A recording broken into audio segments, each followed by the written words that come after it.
देखिए, मैंने आपको ये चीज पिछली क्लास के अंदर बता दी थी कि what is the background of the poetry which has been mentioned here कि दिस सॉन्ग का मैं ये पढ़ा चुका हूँ, इसको आप देख लीजिएगा कि Act 2 Scene 5 of As You Like It from this poetry has been taken, and this poetry was probably written in 1599 or not certainly later than 1600. Or this song has been sung by Lord Damien, the group of noble people. They are living a life of exile in the forest of Arden with the Duke. And Duke has been robbed of his dominions by his wicked brother. इसके छोटे भाई ने इसकी जो ड्यूकडम है, इसकी जो नवाबजादी उसको छीन लिया, and he became the duke, और वो खुद नवाब बन गया। तो ये भी जो है हालात से सताए हुए कंडीशन के अंदर he has come into the forest of Arden. Any misfortune people, like many misfortune people are living there. They are not satisfied with the social life and they are very depressed with it. So that's why they have made that forest their home. उन्होंने जंगल में ही अपना बोरिया बिस्तर समेट लिया और they are living out there, और they have one satisfaction कि there are no longer human enemies. वहां पर इंसानी कोई दुश्मन नहीं है सिवाय winter or rough weather कि if we are going to survive in these two seasons very properly, so we have no tension, the atmosphere is very carefree and we will enjoy nothing but freedom there. अब ये लोग क्या कर रहे हैं, जो मतलब ड्रामे के अंदर एज यू लाइक इट के अंदर सीन दिखाया गया है कि दे आर सिंगिंग सॉन्ग, और ये क्योंकि अंडर द ग्रीनवुड ट्री जो है बेसिकली इट्स अ सॉन्ग, तो they are singing it and they are giving or they are telling or expressing their views about the advantages of the forest life, and they are inviting people to live there क्योंकि ऐसा माशा जहां पर लोग जान के दुश्मन बने हुए हैं, उस माशे को छोड़कर we should come to live that life which is going to be carefree, and there we have no enemies. Every person wants to do whatever he can. हर वो चाहता जो कर सकता है वो काम करता है यहाँ पर, ठीक है। तो ये मैंने आपको बैकग्राउंड बता दिया था, और पोएट्री जो है मैंने आप लोगों को मीनिंग के लिहाज से बता दी थी। मीनिंग सारी मैंने बता दी थी। There in this poetry we have got two stanza. इस पोएट्री के अंदर दो स्टैंजा मौजूद है बेटे। अच्छा, the name of the poetry has been mentioned under the greenwood tree. Greenwood जो है दैट इज, इसका मतलब होता है वुडलैंड स्प्रिंग एंड समर, यानी जंगल जब गर्मी के मौसम में और बाहर के मौसम में होता है ना, हर तरफ सब्जा मौजूद होता है, ग्रीनरी होती है। There would be the beauty of forest, excited beauty of the forest. जंगल की जो शहरजादा और वो जो रोमांटिक ब्यूटी होती है ना, उसको राइटर ने यहाँ पे रिप्रेजेंट किया। But unfortunately this word greenwood has been ousted from the English literature. इसको इंग्लिश लिटरेचर से खत्म कर दिया गया, ठीक है। तो पहले मैं इसको इस पोएट्री को पढ़ रहा हूँ, ये स्टैंजा नंबर 1 यहाँ तक।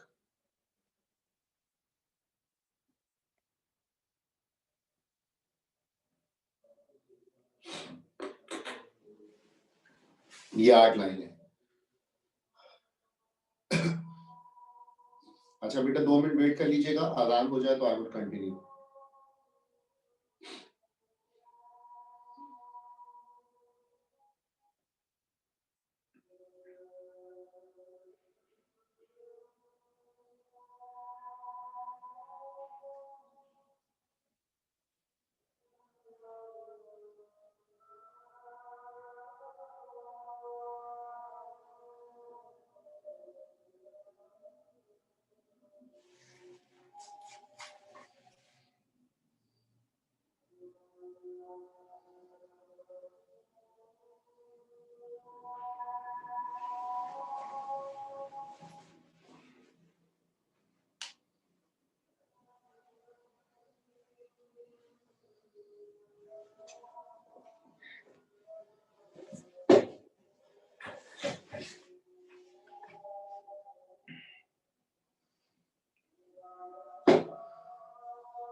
Welcome back.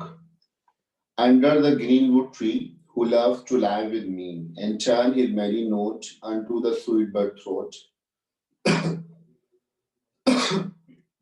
Come hither, come hither, come hither.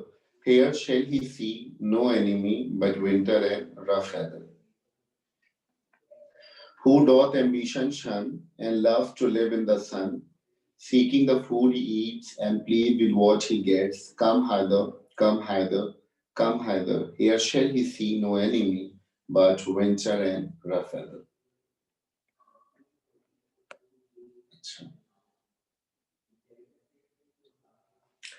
Stanza number one के अंदर the writer or the singer like William Shakespeare has given is going to express, sorry, William Shakespeare is expressing his views through Lord Amiens, given are the benefits of the forest life.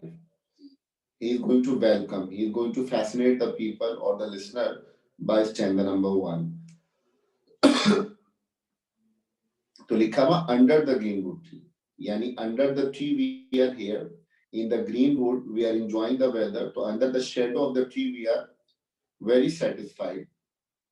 Who loves to lie with me, यानी whoever wishes to be with us, whoever wishes to live with us, कोई भी अगर हमारे साथ आकर रहना चाहता है तो he can come, nobody is going to stop him, nobody is going to seize him. He can come, he can live with us, वो आ सकता है, हमारे साथ रह सकता है. There is no limitation in the forest, as we have come, तो anybody can visit us, कोई भी हमारे पास आ सकता है. और फिर लिखा है turn his merry note unto the sweet bird throat. अच्छा, टर्न का मतलब मैंने आपको बताया था सिंग. मैरी का मतलब मैंने बताया था हैप्पी, और नोट का मतलब मैंने आपको बताया था या तो मेलोडी या सॉन्ग, इसके लिए अप्लाई किया जाता है. तो टर्न हिज मैरी नोट का मतलब क्या है कि ही will be singing his happy song unto the sweet bird throat. Bird throat का मतलब मैंने आपको क्या बताया था, बर्ड्स ब्यूटीफुल वॉइस.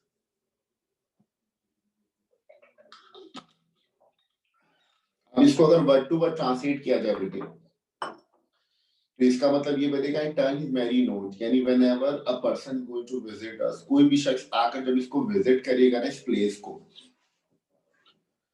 तो he will keep on singing his happy songs unto the sweet bird throat, and the whole forest is going to echo with the voice of the birds chirping and humming. And the birds, different kind of birds are living in the forest, different kind of voice do they have. So they keep on chirping, they keep on creating their sound in a beautiful way that the whole forest is going to be echoed with the voice of that bird or those birds. तो जिस तरह परिंदे आजादी के माहौल में खुश रहते हैं, चहचहा रहे होते हैं, तो he will be, यानी whoever is going to visit, तो he or she will be happy in such a way as the birds are very satisfied in the carefree and relaxed atmosphere of the forest. अब two things phenomenal can be seen here there. क्या जहन में सवाल आएगा sir कि just to sing happy songs out there we should go to the forest and we should live there. क्या इंसान जंगल में जाए वहां जाकर रहे सिर्फ गाना गाने के लिए? तो ऐसी बात नहीं है, पहली बात तो ये. अच्छा, दूसरी बात फिनोमिनल देखिए, जब ये पोएट्री लिखी गई थी ना 1599, तो I taught you people in the previous class some of the things I discuss with you people. अच्छा, what was that? I told you people कि in that era, like 400 years ago, 4 centuries back, 5 centuries back, there was no moderation in the society. People were not satisfied because they were very less progressive people, less development were there.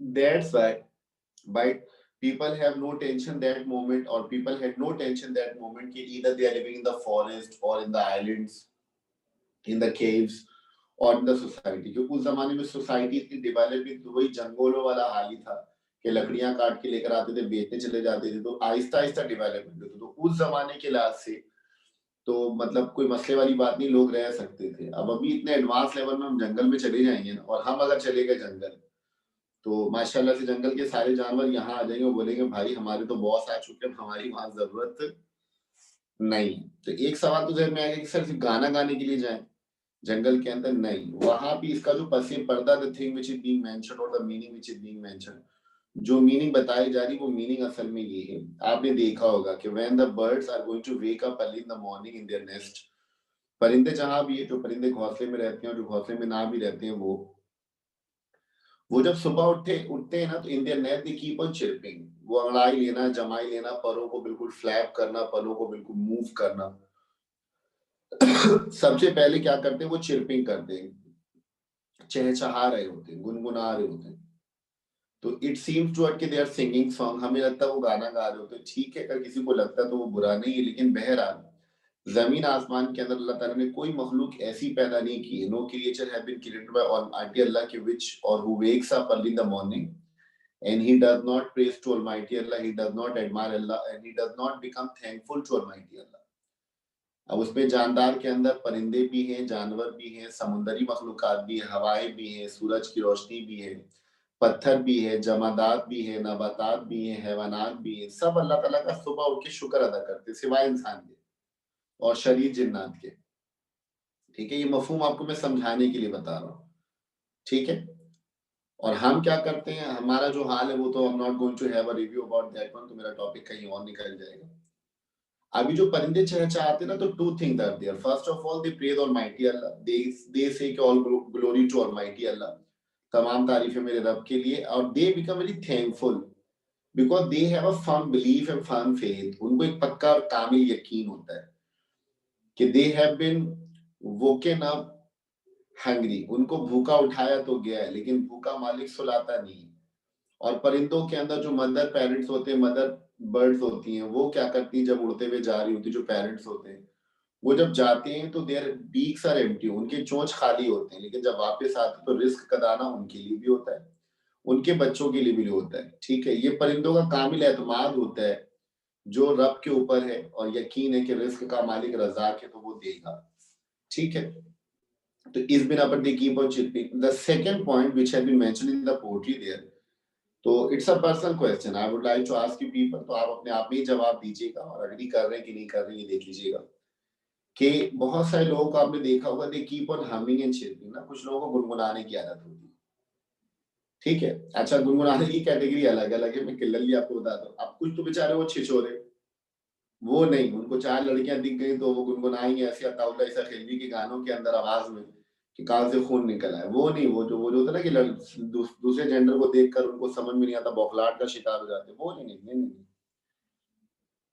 ठीक है, वैसे ही कुछ लोगों को आदत होती है, नात पढ़ रहे होंगे या कुरान पाक की तिलावत कर रहे होते हैं या ऐसी गाने गुनगुना रहे होंगे। आप गुनगुना रहे हैं कुछ भी, मैं मेरा इस पे मतलब कोई कमेंट नहीं, I am not going to have any review regarding it. लेकिन इंसान गुनगुनाता कब है, जब बहुत टेंशन में होता है या बिल्कुल सुकून में होता है, रिलैक्स में होता है, रिलैक्सेशन के अंदर। तो आप सबका जवाब यही होगा सर कि when a person going to be very satisfied that time he keeps humming and chirping. ऐसे ही है ना। अब जो वो बिल्कुल सुकून में होता है, he has no tension, everything is very peaceful serene and glory that is going to be happening there, तो उस वक्त इंसान सुकून में होता है, तब वो गुनगुना रहा होता है। परेशानी में गुनगुनाना कहाँ याद आता, परेशानी में गुनगुनाएंगे अगले वाला दो मतलब चिपका के चला जाएगा दिमाग के ऊपर। तो यहाँ पर ये लिखा हुआ है कि when he is going to visit the forest now, he will be so satisfied, he will be so contented that moment कि he will fall in love with this particular nature or the atmosphere, कि वो जंगल के माहौल से ना उसको मोहब्बत हो जाएगी, वो इसके एक एक चीज से he is going to be satisfied. That's why when a person is satisfied, तो when he comes here, जब वो यहाँ पर आएगा तो he will keep on chirping and humming and singing like the bird, they keep on singing their beautiful voice। जैसे परिंदे अपनी खूबसूरत और सुरीली आवाजों में गुनगुना रहे होते हैं ना, वो बंदा भी इसी तरह गुनगुना रहा होगा जैसे परिंदे कर रहे होते। इसीलिए राइटर कह रहा है टर्न हिज मैरी नोट, कि they will be singing their happy song and turn his merry note unto the sweet bird throat, and the bird they keep on chirping here। तो लिखा हुआ है turn his merry note unto the sweet bird throat, फिर वो कह रहा है come hither, come hither, come hither। It's an archaic word, इसका मतलब होता है come here, come here, come here, कि यहाँ आ जाओ, यहाँ आ जाओ और यहाँ आ जाओ। here shall he see, यानी here he shall see, यहाँ वो देखेगा नो एनिमी, कोई दुश्मन नहीं है। यहाँ एनिमी से मुराद human enemies, but winter and rough weather. कभी कोई चीज हम बेचते हैं तो उस चीज की अच्छाई बयान करते हैं ना, बुराई तो वैसे कोई भी बयान नहीं करता। किसी को घर खरीदना हो, किसी को कोई जगह पे शिफ्ट होना हो तो पहले जाके मालूम करते हैं ना जगह कैसी है। अब जगह की तारीफ सुन ली तो बंदा वहां जाता ही है, जरूरी है। तो इस बिना पर उन्होंने जंगल का एक मतलब बैकग्राउंड बताया कि इट्स अ ब्यूटी और this kind of thing can be seen there. लेकिन पेपर के अंदर बेटा एक सवाल आता है कि what sort of people have been invited by Lord Amiens in the poem under the greenwood tree. Greenwood tree के अंदर किस किस्म के लोगों को इनवाइट किया जा रहा है। ये बड़ा एक मतलब सोफिस्टिकेटेड पॉइंट है व्हिच हैव बीन एलैबोरेटेड। हैर एरा गैरा नत्थु खैरा मुंह उठाकर चला जाए, every Tom Dick and Harry going to live in the forest. क्योंकि कुछ लोग मतलब बोलना तो नहीं चाहिए, कुछ लोग ऐसे होते हैं ना कि जंगल में भी जाएंगे तो वहां का माहौल खराब कर देंगे। हमारे इंसानों में भी कुछ लोग ऐसे होते हैं, वो जंगलों में भी रहने के काबिल नहीं होते। अब चूंकि हमारी तो तर्ज जिंदगी ऐसी हो गई है, टॉन्टिंग में मैं बता रहा हूँ, एक सितमदरीफी है, सरकाज़म है ये, कि पहले तो लोग होते थे ना, पहले तो मतलब लोग एक दूसरे को कहते ना कि भाई यहाँ से चला जा, फला से भाग जा, वरना कुत्ते की मौत मारा जाएगा। तो आजकल का तो दौर इतना नफ्सा नफ्सी का हो गया ना कि कुत्ते एक दूसरे को बोलते हैं कि भाई यहाँ से चला जा, कराची से, वरना इंसान की मौत मारा जाएगा। जानवरों की मौत फिर भी मतलब काबिले एहतराम हो गई है, लेकिन इंसानों को तो मतलब कुत्ते बिल्ली और भेड़ियों की तरह लोग मार रहे, लेकिन किसी को पुरसाने हाल कोई इनका है ही नहीं इनका। ठीक है, तो यहाँ बात वो क्लियर कह रहा है कि हर बंदा जंगल में जाकर ना रहे। ठीक है ना, कुछ लोग ऐसे होते हैं उनके लफ्जों में इतने जहर होती है ना कि सांप उनको डंक मारने आता ना तो वो डंक नहीं मारता, बल्कि उनसे जहर क्रेडिट में लेता है, बैलेंस लोड करता है, उसके बाद जाता है वो दूसरों को जहर मारता है, क्योंकि सांप से ज्यादा जहर कुछ लोगों में होता है। ठीक है, तो पहली लाइन में क्या लिखा हुआ, हु डॉथ एम्बिशन शन। तो इस पूरी लाइन को मैंने अंडर ब्रैकेट भी करवाया हुआ था। और डॉथ का मतलब मैंने बताया था does, it's an archaic word, this word is no more used in literature बेटे। और शन का मतलब मैंने बताया था अवॉइड या फिर गिव अप। और फिर इसी के नीचे एक फ्रेज लिखा हुआ इन द सन, तो I told you people in free atmosphere, in freedom, और in like open sky, in open sun, खुले आसमान में, खुले आबो हवा के अंदर। सीकिंग का मतलब लुकिंग फॉर या फाइंडिंग, तलाश करना। और प्लीज का मतलब मैंने बताया था टू बी सेटिस्फाइड और कंटेंट। तो लिखा हुआ सवाल जब आएगा ना कि what sort of people are being invited by Lord Amiens, तो यहाँ पर ही लिखा हुआ हु डॉथ एम्बिशन शन। अब हु डॉथ एम्बिशन शन का मतलब क्या है, ये मैंने आपको पिछली क्लास में बताया था। लिखा हुआ who keeps clear of ambition, the kind of life led by ambitious people. इसका मतलब क्या होता है कि those people who keep their life clear of ambition, यानी वो लोग जो अपनी जिंदगी को एम से पाक रखते हैं ना, कि those people who have no aim in their life, they think whatever will happen in life we will see it out there, we need to keep on working hard, we need to keep on striving, either we get something or not, but we need to work hard, we need to be consistent in our life। वो जो होगा हम देखेंगे, ये सिर्फ doctor बनना, engineer बनना ऐसा नहीं। यहाँ पर मैं आपको एक चीज समझाना चाहूंगा। आइंस्टाइन जो था उसका एक बड़ा खूबसूरत सा जुमला था, गालिबन इसी का जुमला है, आई हैव नो आइडिया, लेकिन मैंने जहां तक पढ़ा है, मुझे याद जहां तक आ रहा है, तो आइंस्टाइन कहता था कि there is only one aim in my life. मेरी जिंदगी में एक ही मकसद है, पता है क्या, there is no aim in my life. मेरी जिंदगी में कोई मकसद ही नहीं, यही मेरा मकसद है। मेरी जिंदगी का मकसद ये है कि मेरी जिंदगी में कोई मकसद ही नहीं है, मतलब I don't want to limitize my personality. अच्छा, अब इसके अंदर इसको नेगेटिव लेकर मत जाइएगा, अगर नेगेटिव जहन में आएगा तो मैं आगे चलकर इसको आने वाली एक दो पोर्टी के अंदर मैं एक्सप्लेन भी करूंगा, तो you will come to know कि what is the advantage of it. मतलब वो ये कहता था कि like I don't want to limitize, और I do not want to make my life limited, कि like I want to become a doctor, engineer, chartered accountant and after that's it। ना ना ना ना ना, वो कहता है मुझे मेहनत करनी, जो जो चाहता हूं मैं करूंगा, हो जाता है तो ठीक है, नहीं होता तो I should go for the next one. ये उसका कहना था। तो राइटर यहाँ पर ये कहना चाह रहा है कि those people who have some aim in their life, they want to do business, they want to get themself educated, those people who love atmosphere of the civil society, तो उन लोगों को नहीं कहा जा रहा वो ना आए। वो जो घूमने फिरने के शौकीन होते हैं ना, वैसे लोग जो आजाद ख्याल होते हैं, अबे अल्लाह मालिक है, जो कहते हैं ना अल्लाह ही मालिक है, वो लिखा हुआ हु डॉथ एम्बिशन शन, यानी those people who keep their life clear of ambition, they should come. उनको कहा जा रहा है कि वो आए, who doth ambition shun and love to live in the sun, यानी the person who keeps his life clear of ambition and he loves to live in the free atmosphere, जिसको आजादी पसंद हो, खुला हुआ तरोताजा माहौल पसंद हो, वो यहाँ पर आए। क्योंकि दोस्त people who have some aim in their life ना, अच्छा ये बात मैं आपको नेचर में बताऊं, नेचर एक बात है, जब जिस इंसान की जिंदगी में जब कोई एम होता है ना, तो वो एम के चक्कर में इतना मफाद परस्त बन जाता है कि वो आगे पीछे की दाएं बाएं की कुछ चीजों को, बल्कि many of the things he ignores or she ignores, ठीक है। इस पर मैं बहुत कलाम कर सकता हूँ, I have a lot of point two discuss here. तो ये है, जैसे आप है ना, आप में जो बच्चे डॉक्टर बनना चाह रहे होंगे, जो इंजीनियर बनना चाह रहे होंगे ना, तो वो मकसद जैसे जैसे करीब होता जाएगा ना, या कोई बीच में रुकावट आएगी, तो आप बहुत सारी चीजों को इग्नोर कर देते हैं just to get this achievement. तो it's a little bit selfishness ना, ये थोड़ी सी मफाद परस्ती होती है जो आ जाती है, हम जानबूझ के नहीं लाते, it's a nature of arts, ये हमारी नेचर में, हमारी फितरत में ये चीज मौजूद है। अब वो क्यों होती है, I will discuss with people a little bit later on, सुनिएगा। लिखा हुआ who doth ambition and loves to live with the sun, seeking the food he eats and plead with what he gets. अब दो जुमले हैं, but it has a lot of meanings to explain there. Seeking the food eats का मतलब कि if a person lives in the forest, तो he will not be having his desirable moment out there, मतलब जंगल में कोई रहने वाला शख्स है, तो he will be having desires over there कि मुझे जो है मतलब खाने में ये खाना है, अंडे वाला बर्गर खाना है और मुझे पेप्सी पीना है, वैसा तो नहीं होगा। वहां पे क्या होगा, he needs to seek whatever he wants to eat, यानी जो कुछ वो खाना चाहता है उसको ढूंढना है, खुद तलाश करना है जंगल के अंदर। अच्छा, इफ ही गेट्स, अगर वो मिल जाता है तो it's okay, he is quite luckiest. लेकिन अगर नहीं मिलता है तो फिर क्या करेगा वो, फिर वो करेगा, यानी कि जो मिलेगा फिर वही खाना पड़ेगा। तो इसमें दो बातें, नंबर वन कि if you want to get something, you need to starve, you need to work, you need to strain your nerve, you need to try to thin nail.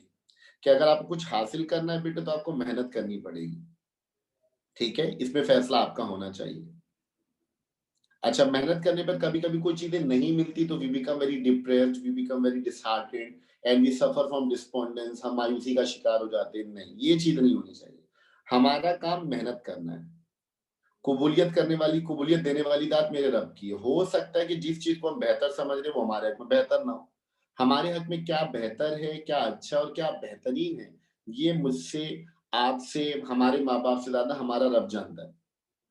तो एक मीनिंग आप अपनी लाइफ में इसको यहां से ये भी ले सकते हैं, ठीक है, कि आपको कुछ करना है, कुछ चाहना है, कुछ लेना चाहते हैं, कुछ जिंदगी में हासिल करना चाहते हैं, तो यू नीड टू वर्क।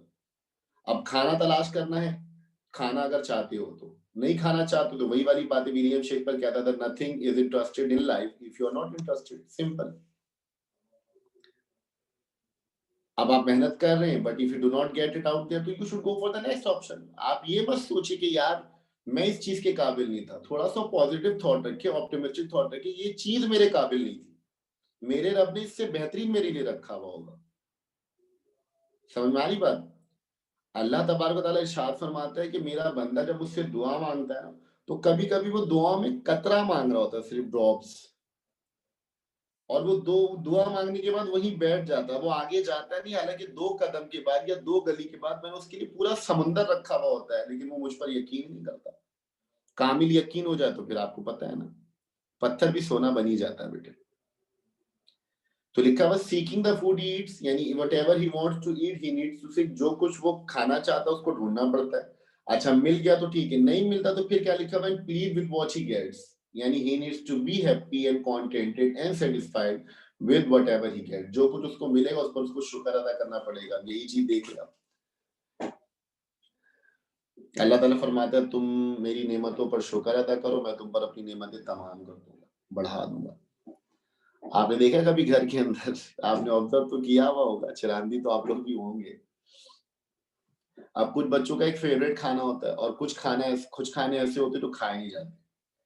जैसे मिसाल के तौर पर नाम लेता हूँ, करेला, कोई नहीं खाता करेला, आप में से शायद बच्चों को, लेकिन अगर घर में कभी अम्मी करेला बना लेना, तो हमारा मुंह करेले की तरह बन जाता है, ठीक है। अच्छा, अम्मी आपको पैम्पर कर रही होंगी, पहले तो लाड प्यार दिखा रही होंगी, लेकिन अम्मा के अंदर ही बर्दाश्त की एक हद होती है। अम्मा बोलती ना भाई इस तरह नाशुक्री नहीं करते, जो मिलता है ना अल्लाह का शुक्र करके खा लिया करो। ये मेरी वालिदा भी मुझे बोलती थी। आई एम सॉरी टू से आपके साथ भी कहीं ना कहीं ऐसा होता होगा, लेकिन कभी सोचा व्हाई डज शी स्पीक, क्यों कहती है वो?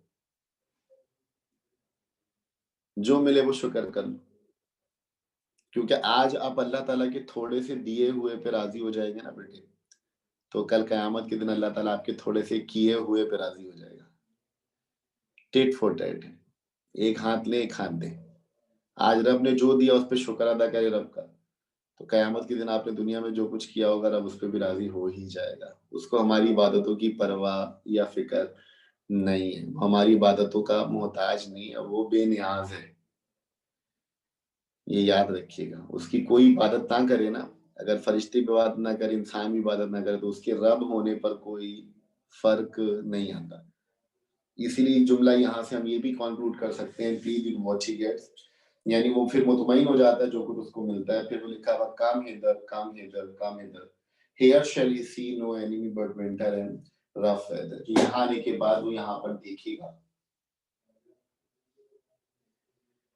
कि दुनिया में कुछ भी नहीं है, दुश्मन यहाँ पे जंगल के अंदर कोई मौजूद नहीं। अब इसके अंदर जो पॉइंट डिस्कस करने वाला है ना, वो देखिए, वो ये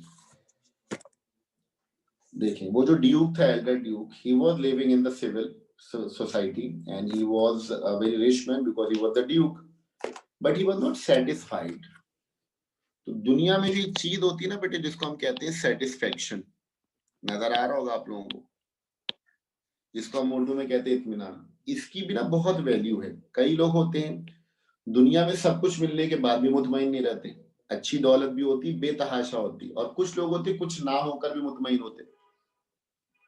ठीक है, तो मुझे और आपने क्या करना, we need to learn this particular word in our life कि in every walk of life try to be satisfied.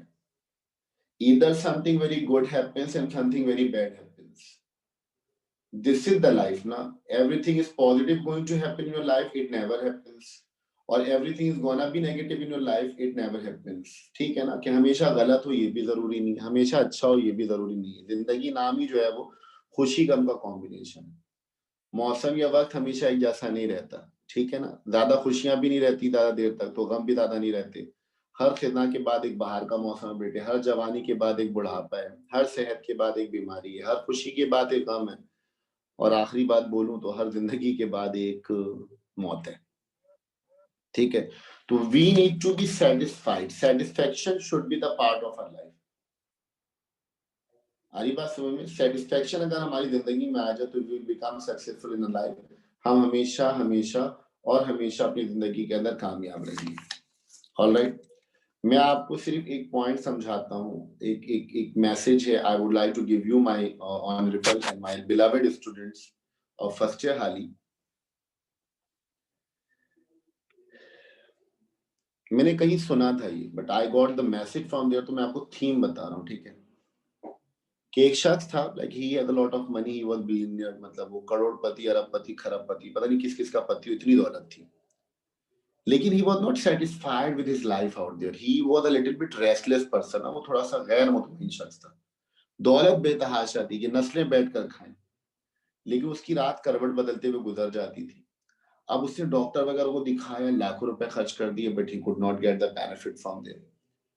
फिर बड़े बड़े जो वर्कशॉप्स होते हैं ना, जिसके अंदर वो साइकोलॉजिस्ट साइकेट्रिस्ट होते हैं, उनके पास गया, उन्होंने सेशन लिया, उसकी थेरेपी की, but nothing was improved over there.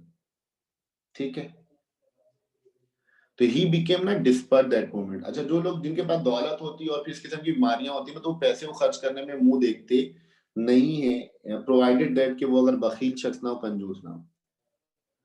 तो कहते हैं कि फिर वो शख्स बाहर मुल्क भी गया, कि he visited Europe and central Europe, Germany visit करके आया, फ्रांस आया, वहां बड़े बड़े साइकियाट्रिस्ट को दिखाया, और पता नहीं डॉक्टर ब्ला ब्ला दिखाया, उस पे लाखों करोड़ों रुपए खर्च हो गए, but he did not get any improvement there.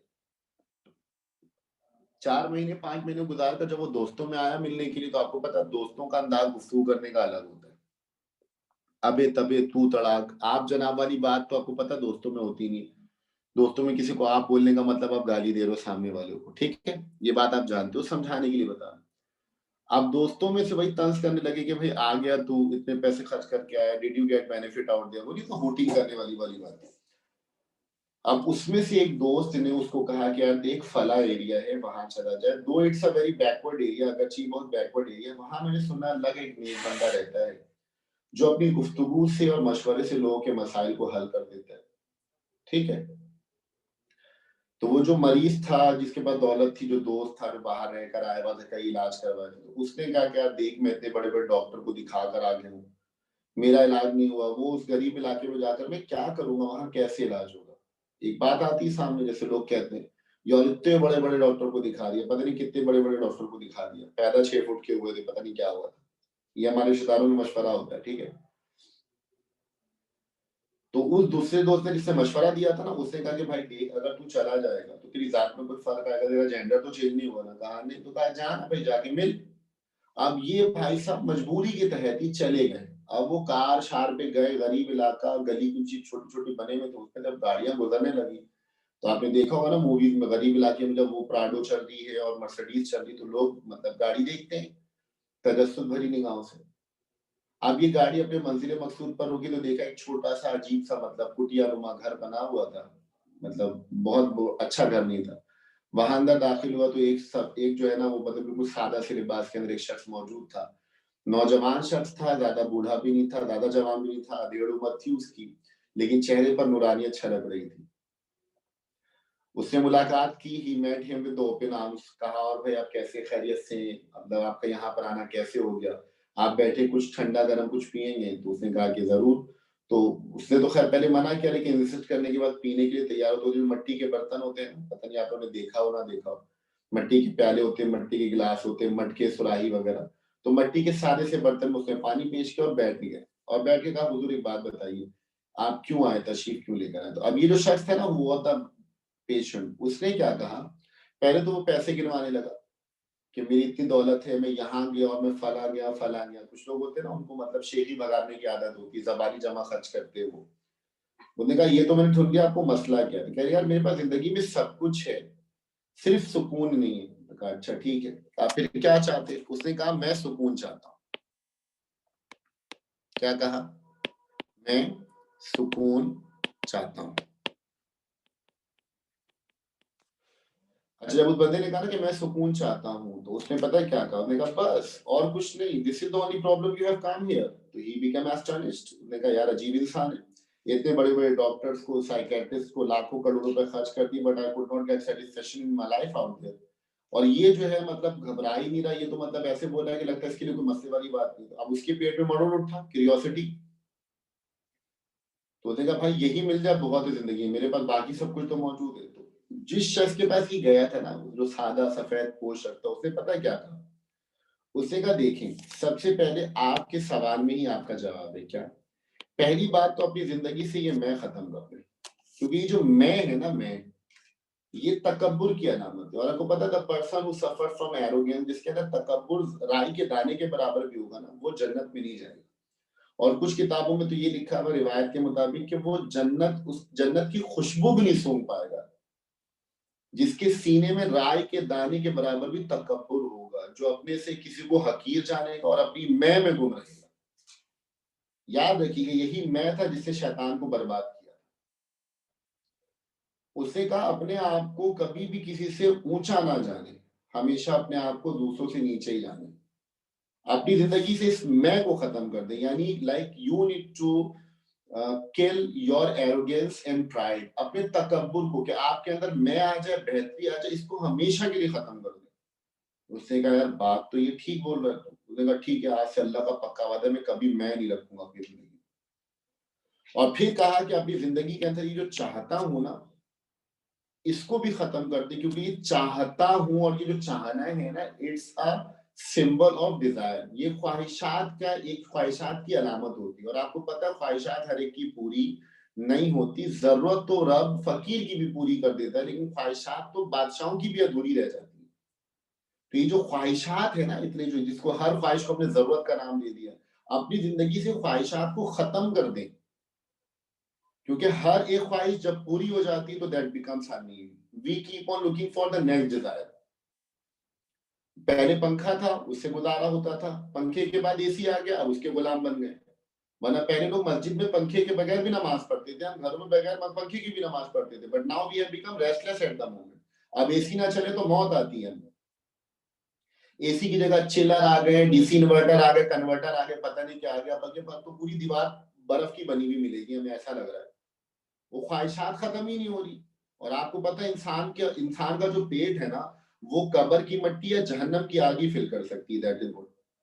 उससे कहा यार बात तो ठीक है। उससे कहा ठीक है, आज के बाद से मैंने अपनी मैं को खत्म कर दिया, यानी तकब्बुर को, और अपनी जिंदगी के अंदर मैं आज के बाद कोई ख्वाहिश नहीं रखूंगा। तो कहा बस ठीक है, आप इन दोनों को खत्म कर दें। कहा खत्म कर दिया। कहा फिर बचा क्या? उसने कहा सुकून। कहा आप ये दो चीजें खत्म करके देख लें, आपकी जिंदगी में सिवाय सुकून के कुछ भी नहीं होगा। और मैं भी आपको यही कहूंगा, क्योंकि मैंने भी यही इंप्लीमेंट किया है बेटे। अपनी जिंदगी से मैं को खत्म कर दो। हम सबका खालिक अल्लाह तबारक व तआला है। तो जिसने मुझे पैदा किया तो सामने वाले को भी उसी ने पैदा किया, तो वो भी उसकी खिलकत है। अल्लाह उसके रसूल के लिए उससे मोहब्बत करे, उसको अपने से बेहतर जाने, और ख्वाहिशात खत्म करके रखें। आप देखें everything will be yours out there. तो इस पोर्ट्री के अंदर बेसिक जो है, those people who were living in the forest because they were not satisfied. अगर वो हालात के साथ मुतमईन हो जाते ना, तो they did not need to leave the social life and they did not have to go into the forest. तो this was a little message to you people बेटे। होप कि आपको ये पोर्ट्री समझ में आ गई होगी, और मैंने आपका 3-4 मिनट ज्यादा ले लिया, बहुत ही माजरत के साथ। Now you can go to your next class बेटे, इंशाल्लाह। अब मंडे की क्लास के अंदर we shall meet with the new poetry। ठीक है, अपना बहुत सारा ख्याल रखिएगा, दुआओं में याद रखिएगा। अल्लाह तबारक व तआला आपका, आपके घर वालों को और बिलखुसूस